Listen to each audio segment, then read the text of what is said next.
Octobre 2025, le silence du Sahel s'est rompu sous un bourdonnement net. Des drones burkinabés traçaient des arcs invisibles au-dessus du nord. Ce n'était plus la peur qui planait, mais une traque méthodique, synchronisée avec des volontaires au sol et des réseaux qui parlaient en temps réel. Ibrahim Traoré, jeune et inflexible, a inversé la logique du conflit. Le pays, jadis, chassé s'est fait chasseur et l'espace aérien a cessé d'appartenir à la terreur. Dans cette bascule nocturne, une nation dite fragile a trouvé une voix, une cadence et une volonté d'ordre que nul à Paris ou Washington n'avait prévu. Ce récit n'est pas celui d'une victoire isolée, mais d'une promesse, celle d'un pays décidé à se reconstruire au cœur du chaos. Le Burkina Faso, sous la direction d'Ibrahim Traoré, s'avance sur un fil ténu. Chaque succès militaire apporte autant d'espérance que de péril. La promesse est simple, presque brutale. Prouver qu'une nation africaine peut reprendre son destin sans demander la permission à personne. Mais le prix de cette indépendance reste incertain. Plus les drones gagnent du terrain, plus le fardeau moral s'alourdit. Derrière chaque opération réussie se cache une question. Jusqu'où la défense devient-elle domination ? Et si le véritable combat de Traoré n'était pas contre les djihadistes, mais contre le doute même de son peuple ? Chaque frappe, chaque message radiodiffusé, chaque marche funèbre trace la frontière fragile entre la souveraineté et la démesure. Cette histoire promet une révélation. Comment la foi d'un homme et la discipline d'un État peuvent redéfinir ce que le monde appelle puissance. La révélation est venue d'un chiffre, presque banal, mais porteur d'un bouleversement. Entre octobre et novembre 2025, plus de 100 opérations coordonnées ont été menées dans le nord du Burkina Faso, un rythme inédit dans l'histoire du pays.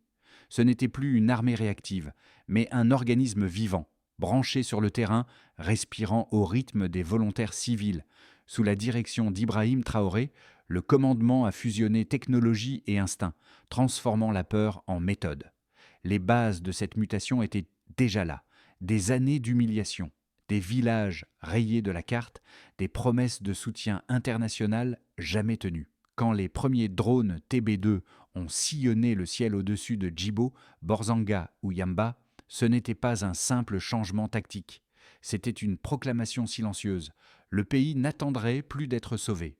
Les pilotes, formés localement, apprenaient à lire la chaleur dans la nuit, à repérer l'ombre d'un pick-up avant qu'il ne devienne menace. Mais ce basculement technique s'est doublé d'un changement de ton politique. Dans les casernes comme dans les mosquées, un même mot circulait, souveraineté. Ce mot, usé ailleurs, devenait ici cri de ralliement. La presse nationale relayait chaque victoire, chaque convoi repris, chaque route rouverte, comme une revanche sur l'oubli. Et pendant que les chancelleries occidentales hésitaient à commenter, les radios communautaires diffusaient la voix de Traoré, calme et précise, répétant « Nous n'avons plus peur de la nuit ». Ce fut le vrai mini-reveal. La guerre n'était plus seulement militaire, elle devenait morale. Le peuple, longtemps réduit au rôle de victime, s'emparait de son propre récit. L'histoire du Burkina Faso cessait d'être racontée par d'autres. Elle commençait à s'écrire depuis les plaines mêmes où tout semblait perdu. Cette montée en cadence n'a pas gommé les dilemmes. Elle les a rendus visibles. Les officiers parlent désormais procédure, proportionnalité, traçabilité des frappes. Les civils, eux, parlent route rouverte et nuit enfin dormie. Entre ces deux langages circule une même idée, reprendre la main. Et c'est peut-être là l'enseignement le plus net du moment Traoré. Lorsqu'un État réapprend à décider vite et à rendre des comptes, la peur change de camp. Au centre de cette transformation se dresse Ibrahim Traoré, silhouette austère, uniforme sans décor, ton mesuré mais tranchant. Pour beaucoup, il incarne un paradoxe, la rigueur d'un militaire et la ferveur d'un croyant dans la cause nationale. Sous sa direction, les premières opérations réussies ont changé plus que la carte du front. Elles ont altéré la psychologie d'un peuple. À Arbinda, une infirmière raconte comment le retour des convois militaires a ramené les marchés, les écoles et jusqu'au rire des enfants dans les rues poussiéreuses. Ce sont des gestes simples, presque invisibles, qui mesurent l'impact d'une guerre nouvelle. Des enseignants réaffectés à la logistique, des fermiers devenus éclaireurs, des chauffeurs réparant les blindés au clair de lune. Chaque citoyen s'est trouvé un rôle dans la résistance. Et plus les drones traçaient leur arc de feu dans la nuit, plus la confiance renaissait au sol. Pourtant, derrière cette cohésion, la tension monte. Les critiques parlent de dérive autoritaire, d'un État trop centralisé autour d'un seul homme. Mais sur le terrain, le sentiment dominant n'est pas la peur du pouvoir, c'est la peur du vide si ce pouvoir venait à faiblir. Les villages qui jadis priaient pour une intervention étrangère prient désormais pour que Traoré tienne. Parce que dans le chaos du Sahel, l'ordre, même fragile, vaut mieux que le néant. Le so what de cette phase tient en une ligne. Sans figure, le courage se disperse. Tout a commencé dans la première semaine d'octobre 2025. Une alerte, transmise depuis le terrain, signale des mouvements suspects près de Djibo. Cette fois, le message n'est pas resté bloqué dans les bureaux. En moins d'une heure, un drone de reconnaissance décolle, verrouille la cible. Ibrahim Traoré approuve l'opération. Un convoi de militants armés, 20 véhicules, s'évanouit dans la poussière avant l'aube. Pas d'explosion spectaculaire, pas de victoire clamée, seulement un silence dense, celui de la justice rendue. Dans les jours qui suivent, la mécanique s'accélère.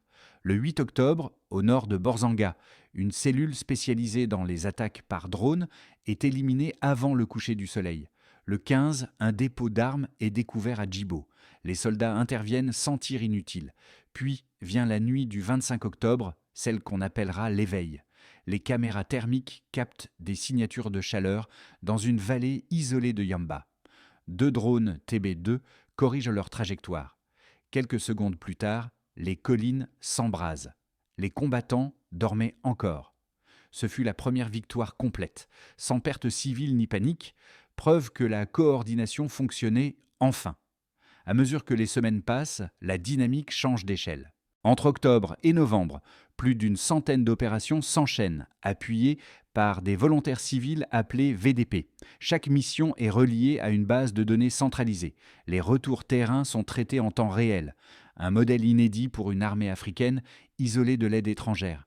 Les résultats parlent des centaines de combattants neutralisés, des routes rouvertes, des convois humanitaires de nouveau visibles dans le nord.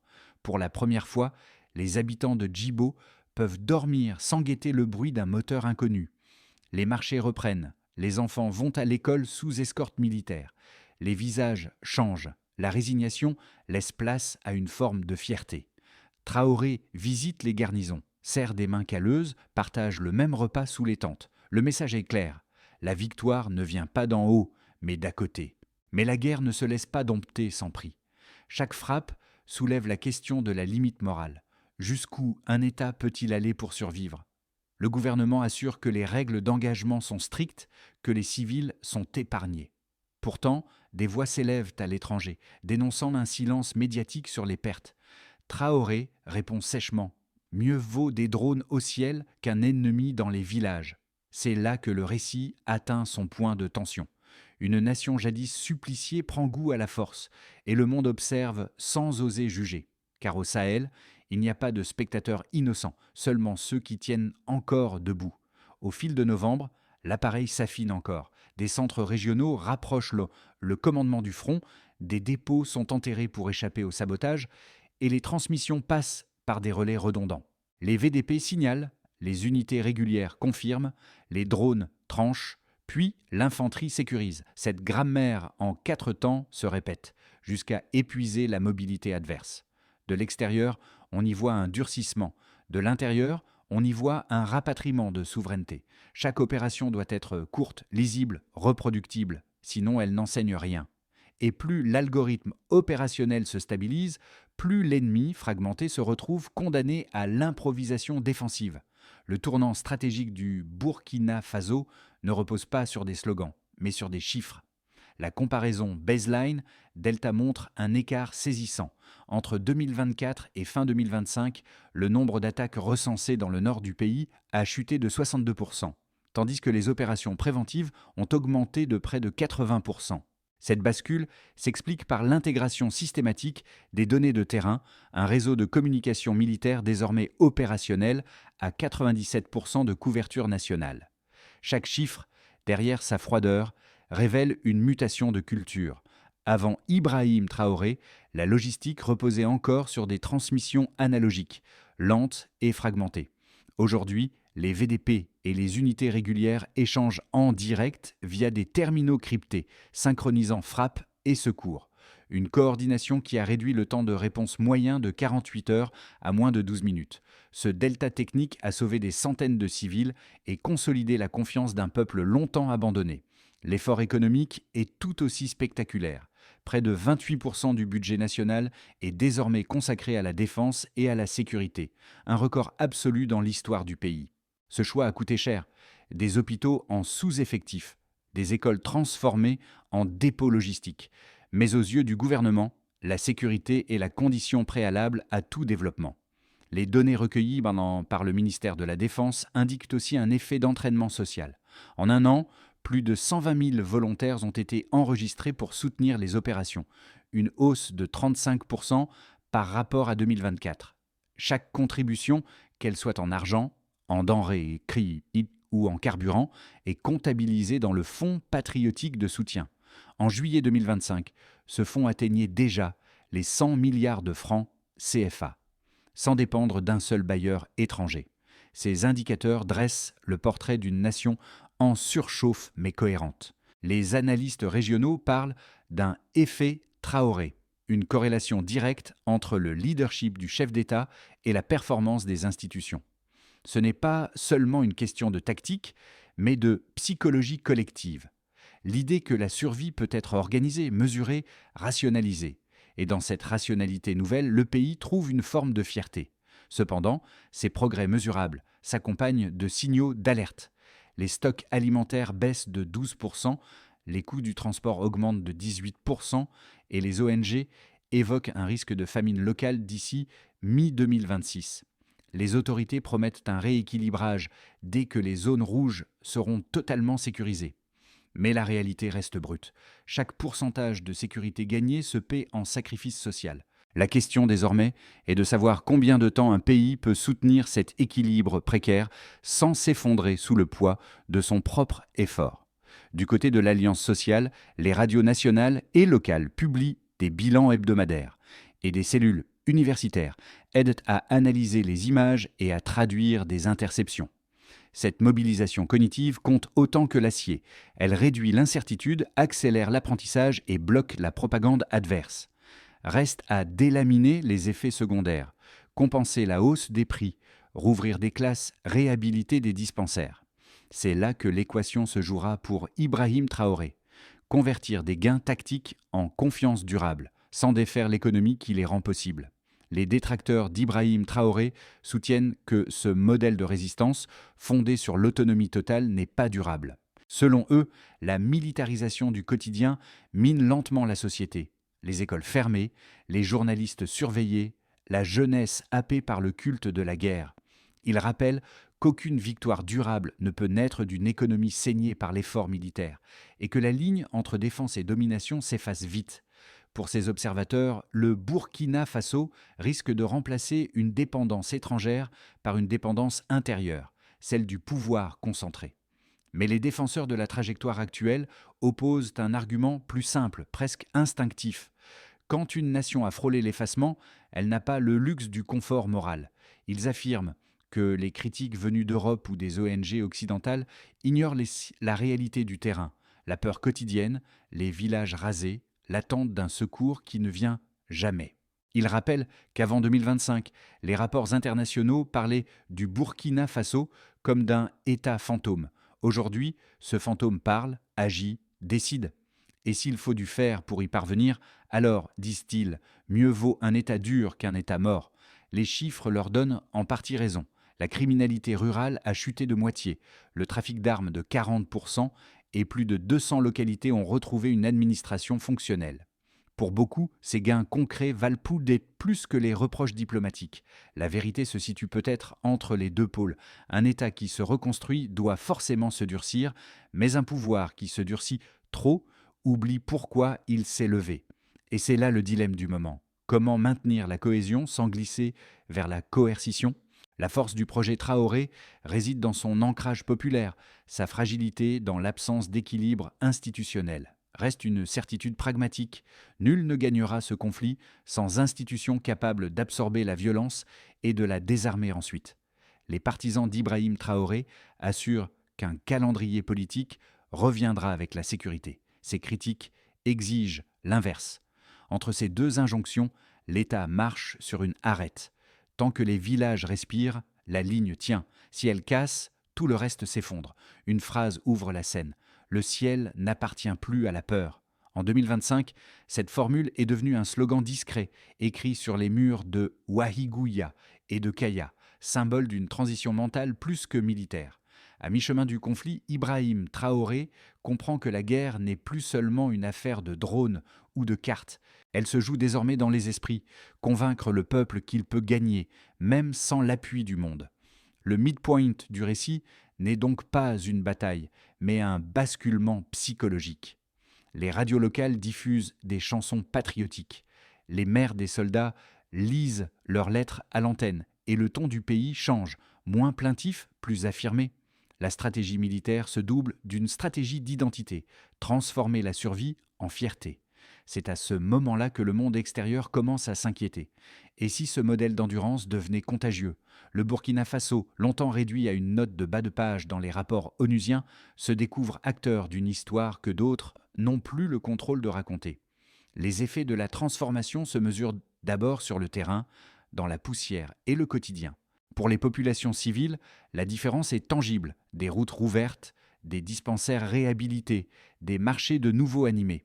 Dans le nord, les convois humanitaires circulent sous escorte locale, signe qu'un minimum d'ordre a été restauré. Les habitants de Jibo et d'Arbinda parlent d'un retour du souffle, d'une nuit redevenue respirable. Mais cette sécurité relative s'achète cher. Les récoltes chutent de 15%, les denrées importées flambent de 22% et les familles déplacées dépassent les 400 000. La victoire militaire grignote les marges de survie. Pour le secteur économique, le choc est double. Les industries non liées à la défense tournent au ralenti. Les transports civils servent à l'armée. Pourtant, une économie parallèle émerge.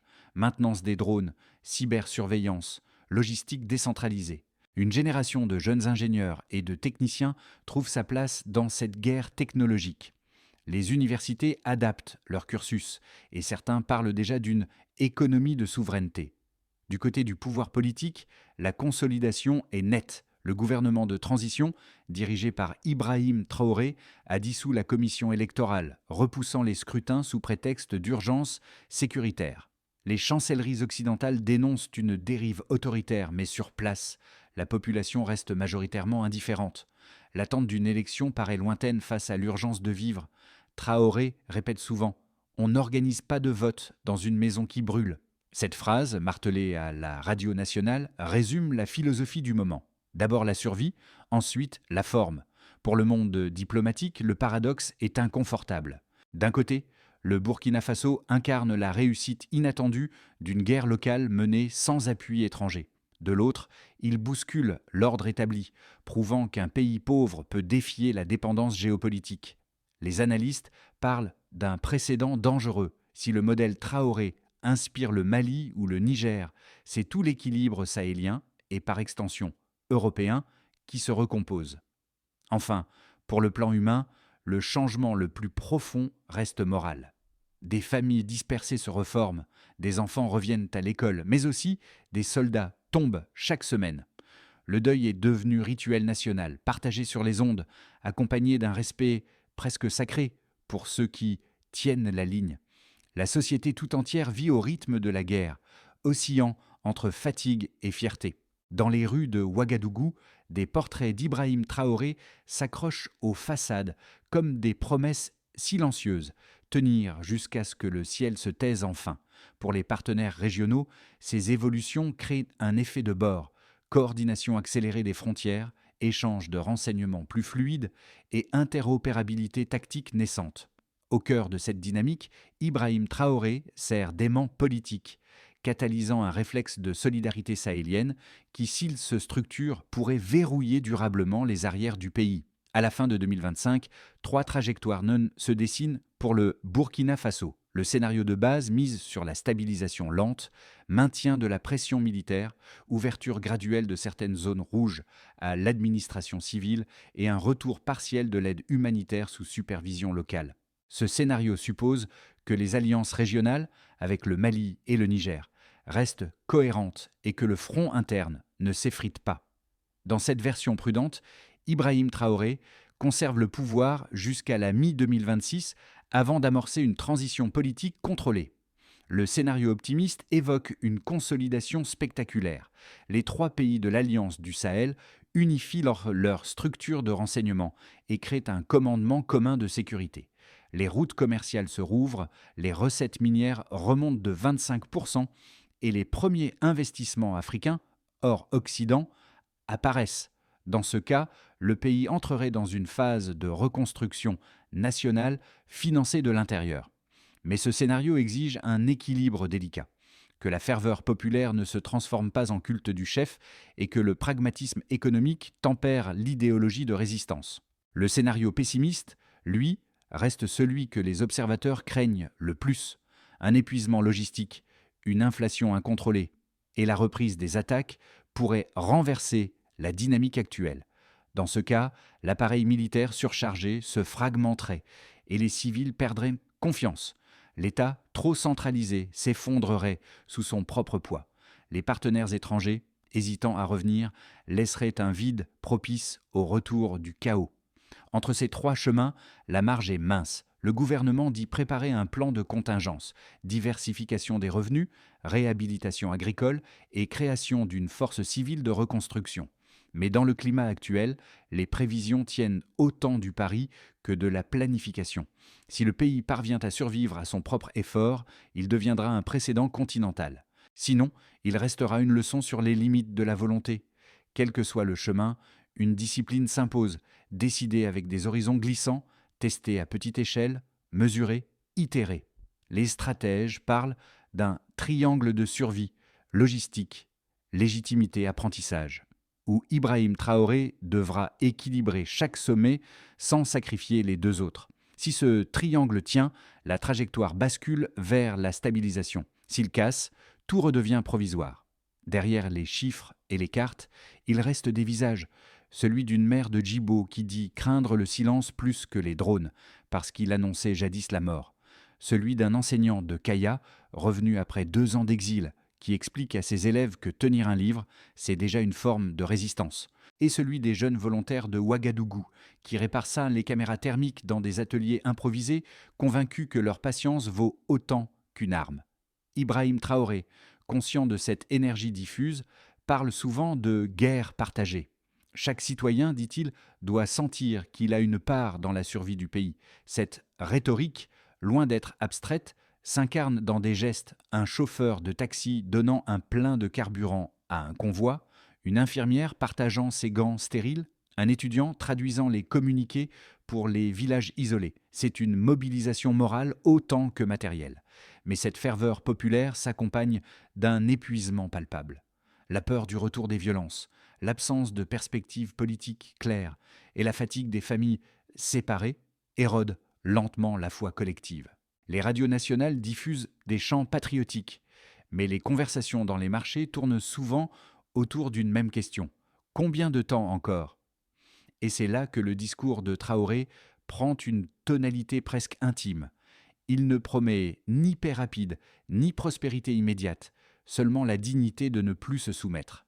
Ce message, simple et rude, touche parce qu'il parle à ce que chacun comprend, la peur, la perte, mais aussi la fierté d'être encore debout. Le gouvernement de Ibrahim Traoré sait que la victoire militaire ne suffit pas. Pour transformer la survie en stabilité, un plan en 5 étapes a été défini. Sécurité, économie, administration, cohésion, mémoire. La première étape consiste à verrouiller définitivement le nord, installation de zones sécurisées autour de Djibo et Arbinda, avec force mixte armée VDP et surveillance continue par drone. La deuxième, économique, repose sur la relance agricole et minière. Un programme pilote prévoit d'ici 2026 la réhabilitation de 40 000 hectares de terre, afin de réduire la dépendance alimentaire et créer 80 000 emplois temporaires. Troisième pilier, la reconstruction administrative. Les préfets et maires déplacés reviennent peu à peu, soutenus par des unités civiles de reconstruction formées par l'armée. Quatrième axe, la cohésion sociale. Des comités de réconciliation locales sont déployées dans 20 provinces pour gérer les tensions intercommunautaires et réintégrer les anciens combattants repentis. Enfin, la cinquième étape, la plus symbolique, porte sur la mémoire. Des musées régionaux et des archives orales documentent les années de guerre afin d'éviter que la peur ne devienne héritage. Sur le plan international, le Burkina Faso cherche à consolider son partenariat avec le Mali et le Niger dans une logique d'autodéfense régionale, tout en négociant avec la Russie et la Turquie un transfert limité de technologie. Les observateurs appellent cela la doctrine du bouclier intérieur. Fabriquer la paix comme on fabrique un outil pièce par pièce. Reste à savoir si le pays aura la force économique de soutenir cet effort. Mais Traoré, lui, répond invariablement : la paix n'est pas donnée, elle s'entraîne. La guerre au Burkina Faso n'a jamais été seulement une affaire de frontières. À présent qu'elle s'essouffle, elle laisse derrière elle une armée de survivants, un peuple qui a appris à respirer dans la poussière et à marcher sans attendre qu'on lui dise où aller. Au crépuscule d'une cérémonie funèbre à Djibo, Ibrahim Traoré se tient parmi les familles endeuillées. Pas de discours solennel, seulement une phrase, presque murmurée. « Nous sommes encore là ». Cette image, relayée par les écrans du pays, résonne comme un rappel. La victoire n'a pas l'éclat des parades. Elle a le visage d'une mère, d'un soldat, d'un village qui recommence à chanter. L'histoire du Burkina Faso n'est plus une tragédie écrite de l'extérieur, mais une résurrection patiente, forgée à la main. Et si un jour la paix revient vraiment, elle portera le timbre rauque de cette génération qui a refusé de disparaître. Le silence retombe sur la plaine. Un vent chaud traverse la poussière, emportant le bruit des drones. Le pays respire à nouveau, blessé mais vivant. L'histoire du Burkina Faso n'appartient plus seulement aux soldats ni aux analystes. Elle appartient à ceux qui ont choisi de ne plus détourner le regard. Parce qu'au-delà des drones et des chiffres, il reste une vérité simple. Quand un peuple décide de tenir, même les puissances hésitent. Ibrahim Traoré le répète souvent, la souveraineté ne se déclare pas, elle se prouve chaque jour. Alors, que reste-t-il à ceux qui regardent de loin ? Peut-être une responsabilité ? Comprendre que le courage, là-bas, dit quelque chose de notre propre confort ici. Chaque récit, chaque image venue du Sahel nous oblige à revoir ce que signifie liberté. Le monde observe, parfois en silence, mais le silence aussi écrit l'histoire. Et vous ? Que feriez-vous si votre ciel devenait champ de bataille ? Parleriez-vous ou attendriez-vous que d'autres racontent à votre place ? Le récit du Burkina Faso est une invitation, écouter, partager, débattre, avant que le bruit ne reprenne.